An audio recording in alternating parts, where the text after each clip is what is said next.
you are all domain expert in your e-content development, and the teaching learning process, the chemistry which happens between student and blended delivery model, and so on and so forth, all of that.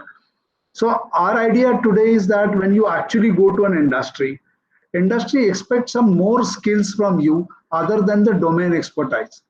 And like they expect you to do a good copywriting or a good communication or personality or presentation or everything. Similarly, they also expect some management skills, because as you grow up higher in the ladder, you require management skills. One of the challenges today, especially in the field of creativity, where the time commitments are not done, budget commitments are not being followed. The reason for that, it is always covered under so-called the word known as creative, so it may take its own course of time, and so, but the industry doesn't work like that. Industry says whatever creative work you have, but you need to have a deadline, you need to have time, you need to have budget, you need to have everything. Now, how to do it? I know it's a challenging part, but how to do it? What are the precautionary measures? And when I work, or I work with any industry, I also need to see what is that which I bring onto the table beyond my domain expertise, so that industry get benefited, and eventually I grow up and the industry grows up. So this is specifically done for you, because project management as a subject is applicable across the domains. It is not only for education or content development. It is right from constructing bridges to constructing dams or making movie or making advertising film, anything and everything, even managing the marriages and events and everything. Anything where there is an activity, there is something which is definitely happening within time frame, you require project management. So many times you may realize that it's not something new, which I do every time, only I don't know the science behind it. And that will be a really good realization if you happen it quite early, because that's something which we really do in our own lives also. So what we are trying to today is trying to understand the methods and the way it should do.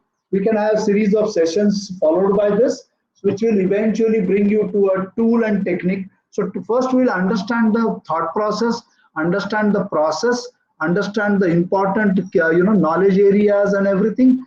Then we will also understand our role, and then we'll go to the tool, because tool is the last where we will probably understand and see what we have understood till that point can we really implement into a tool.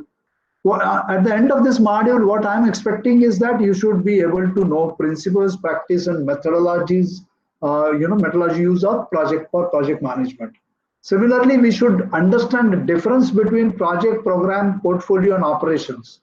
This is important because we normally mess up with these kind of things. Then what is project life cycle? Anything which happens in our, like, student has got a course life cycle, course has got a course life cycle, student have student life cycle. So everybody have a life cycle in a particular engagement, and that we need to understand. Then we have 5 process groups which ensures the project management is been completed.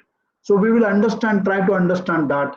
And the last but not is that how to develop a support system. What is that? I do every day. I do planning. I do systematic discipline. I come to college. I plan. I start 1 hour early. I get up early because I want to go early. Everything I do. Then what is that which really we want to achieve by doing something which is called as project management? So project management should enhance in business values. Okay, it enhances in either I getting some knowledge, I getting some value, I getting some monetary benefit, I getting something like I get salary or I get consultancy fee. Something has to go up. Otherwise, there is no point in doing project which is where the business value is not growing. Okay, it should also grow with time, because those are the 2 axes which we are talking about. So we are at some current stage at this moment, and we want to go to some future stage in the form of, when we say future stage, we require time as one of the axes, we require business value as another axis, and then in between we wanted to do some activities, which can be activity A, B, C, D to A, B to Z or whatever it is, and that will take us from current state to a future state. Let's take some example. For example, we want to convert Mumbai city into a smart city. So what is things? So we have currently some Mumbai city, which is in current state. We want to take it to the smart city as an as a target. Well, this one where there will be a benefit to citizens, benefit to a management, to administration, to the people, attraction to the complete global business community. All that comes as a business value, and what it requires is some definite amount of time to convert it. Okay, so this is something where I want to, when I exactly know what I want to do, and for that I do certain set of activities, which is called as project management, or which is called as project per se. The management part of it is called as project management. Okay, so first part which you are talking about at this moment is current state to a future state, going from A state to B state, which is on higher side from business value and time perspective, and that should have a definite benefits. Then only there is a point in doing project, and that's what we are doing. So we have answered two questions. One is what is project, so, and the other one is why the projects are undertaken. So we need to create a business value, which can be social, which can be emotional, which can be monetary, which can be non-monetary, which can be entertainment. Anything which you feel the value is created, then that is something that is the purpose of making project. Okay. So now this is just a basic idea, just to probably warm up to a project management. So now we'll go next. Now, when I'm saying, like, for example, let's take the home example. We probably in our home we cook every day. We actually follow the routine every day, and suddenly there is a change because some guests are coming, some our loved ones are coming, and then suddenly they are large in numbers. So what is that? That's a temporary temporary project. So we are expected to some 20 people land tomorrow at my home, and they will be staying at 2 days with me, and then they are going to leave. So this becomes a project for me now. I have to plan for 20, receive them, then probably their accommodation, then food, their comfort level, their itinerary, then all the resources need to be done for them. Then additional people who will entertain them, take them. So all this, like this work start working like a project. It's not my day-to-day routine. In my day-to-day routine, I have my own plans, and which is like, that is something what we call the operations. I get up in the morning, I go for exercise, I come back, I have my breakfast, then I probably read something, and then probably I proceed for my job. So that is my routine. That's my operations, which is as it is happening. There's a lot of planning happening. There is a tuning happening. But when somebody tells me that some 20 more people are likely to come to your family, then my life changes, because now I have some temporary task which need to be taken, that temporary project which need to be handled. And for that, I need to make planning. I need to mobilize my resources. When I say resources, it might be people, it might be products, it might be money, it might be time, transportation, everything. So when I say resources, it's not only money. It's something which is more than that. So there are various definitions. I want you should look at to this definition just to have more and more clarity. Once we go inside, then probably we should not have a trouble in understanding. So it's a temporary process. If it is continuous process, then it's a part of operation. You don't have to worry. But it's a temporary, which has definitely a start time and an end time. So we cannot start a project saying that it will never end. It will continue. Then it's not project. Okay. When I say project, first question will be asked to me that, when it will be completed. Let's take two examples. One example is I said that 20 people are coming and they're going after 4 days. So my end date is after 4 days. But if somebody says that somebody has project management and he asks that when the Kailasa Mandir in Aurangabad will start, so they will start today. And what is an end date? They will say 700 years from now. So there will be an end date after 700 years. So it is considered as a project, but it has got a definite end time. Okay. Then based on that, we have task, we have budget, we have skill, we have tools, we have technique.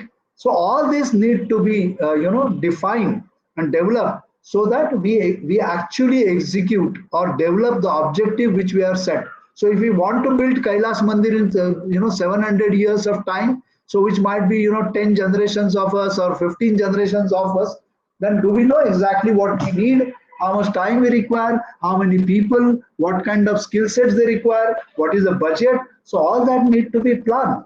Now we will start appreciating the people who have done a very large project, how they must have done this all.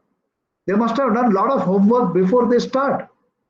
Okay, it's a temporary efforts for sequential activities designed to accomplish a unique purpose. So it's the same way. So we want to have some target, and for that we have a sequential acts. Well, why it is sequential, and what is difference between sequential and multi-threading kind of a thing? So while doing project, project management, we must understand this. Like for example, you are developing a content. Now, what are all those activities we can start together right on day one? Or we will not start anything other than only first part, that is, defining it and all, we will do nothing else. So there will be many places where we can do parallel processing. That means multiple activities will be carried out because they are not dependent on each other. So their dependency is not there. So why this is done? This is done because we want to optimize the time, okay, and resources also. Let's look at something which is like uh, take some food industry. Suppose we say that we have something where we are manufacturing a large number of potato vadas. So now my question arises is, or by bakery for that matter. So my bakery consumes something like 1,000 breads at any given point of time for 30 minutes.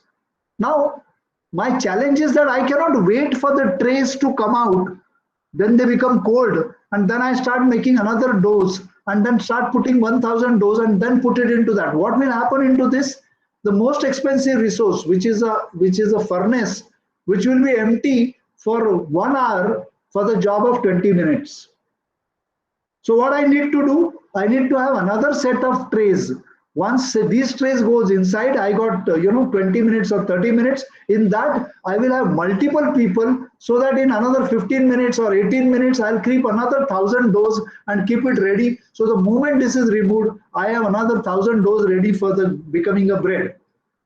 So that is something where we plan it rightly, so we don't waste time, we don't waste energy, we don't, we use resources very carefully. So that is what is known as management. Why we require management? Do we don't know the process? We know the process. But to optimize the time, what we call, in a technical term, we call as a critical time, critical path. What is meant by critical path? In a simple terms, critical path of a project is a minimal time required to complete that project by using all tools and techniques available today. Okay, so this is very important that we prepare that, and then we have a small window to convert it, but then we need a readiness for that. Okay, I'll give you a little different example so that you understand. You look at a sugar factory. What happens in sugar factory? Sugar factory actually start with a very big volumes. Like they talk about 500 tons every day, and they work for 60 days. Okay, to churn the sugar cane and make a sugar out of it. Now, to ensure that the factory works for 4 months, they have to manage few hectares of land for a whole year to see that they are planted appropriately with a time window, so that their products also comes after certain amount of time windows, and which is really suitable for my churning schedule. And then only after doing so much of efforts, then you can really guarantee that you will get 500 tons of sugar cane every day, so that you can churn out and make sugar. So the factory might be working for 4 months or 3 months, but the planning goes for whole year, and planning goes on a much higher level than we expect. So they calculate that in the 3 months we have 90 days, 90 days into 500 tons. So we require 45,000 tons of sugar cane. So how many hectare lands we require? How, what kind of facilities they require? What kind of transportation you require? All these calculations are done, and then only we do. The same model, like IPL matches. What happens in IPL matches? 60 matches in 30 days, hell lot of work. Tickets has to be sold, the games has to be done, logistics has to be advertising has to be done, transportation need to be done. All this planning requires a hell lot of efforts, and we never appreciate that because we don't know how much efforts goes into that. Again, it is a little different perspective. A group of interrelated activities constrained by time, cost, and scope and design to deliver unique purpose. Let's take the same example which I say. I want to run an IPL. Okay. But while running an IPL, I cannot overrun cost. I cannot say wherever you are, take a flight and go. No, it may not afford to me. Okay. I cannot make the unnecessary travel from long distance. I need to really work out in such a way that they don't have to travel too much. Okay, all this, so there is a constraint of time. If they want to travel too much, then they will get exhausted and they will not play the match. So all this time, cost, scope, what I'm supposed to do, what I'm not supposed to do, I need to know this. Why? Because I want to make a guaranteed success. Or another example is the parade on 26th January, which we see, or on in Delhi. What amount of planning and project management is done there? For them, it's like a big project. Thousands of lakhs of people are coming, machinery is coming, timing for aircraft, every minute is calculated because that formation has to happen and nothing can change because the time is fixed of every activity. So those kind of project management is something which forms with this perspective. Now this is like process companies have defined. Unique process consists of set of coordinated and control activities with a start and finish dates. This is typical process language. Okay, when ISO, okay, they define this, they really define it absolutely in a process terminology. Temporary organizations need to be produced a unique and predefined outcome, a result pre-specific time using predetermined resources. So they are going one step ahead. They are also saying that, before end, earlier we were saying that we must know the cost constraint, we should have time constraints, we should have quality constraint. Now they are going one step further. They said we also have a resource constraint. So we cannot use as many resources as we want. Honestly speaking, when we control cost, we also control resources. Okay, but there are ways and means to look at to this because every project has to be seen. Prince2 is one of the very leading project management tools or process management tool in the world. So that's the reason why their definition is being taken.